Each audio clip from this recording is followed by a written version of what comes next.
நானோ நீயோ கர்ப்பப்பையில் இருக்கும்போது நாம் போகப் போகிற பாதைகளும் சாகப் போகிற இடமும் நேரமும் நம் மண்டை ஓட்டுக்குள் திணிக்கப்படுகின்றன. நாம் எங்கே போனாலும் எப்படி வாழ்ந்தாலும் அது இறைவன் விதித்ததே. மனதின் சிந்தனை போக்கு எப்படி வேண்டுமானாலும் போகலாம். ஆனால் அது நடப்பதும் நடக்காததும் நம் விதிக்கோடுகளில் அடங்கி இருக்கிறது.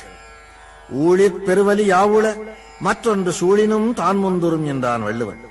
ஊழ் என்பது பூர்வ ஜென்மத்தையும் விதியையும் குறிக்கும். பூர்வ ஜென்மத்தின் எதிரொலியைக் கொண்டே அந்த ஜென்மத்தின் விதி நிர்ணயிக்கப்படுகிறது. அதனை ஊழ்வினை உறுத்து வந்தூட்டும் என்றான் இளங்கோ. போன ஜென்மத்தில் உன் விதி பாவம் செய்யும்படி விதிக்கப்பட்டிருந்தால் அதற்கான பரிகாரம் இந்த ஜென்மத்தில் எழுதப்படுகிறது. ஆகவே விதியின் கோடுகள் தாம் நம்மை ஆட்சி செய்கின்றன என்பது இந்துக்களின் அசைக்க முடியாத நம்பிக்கை.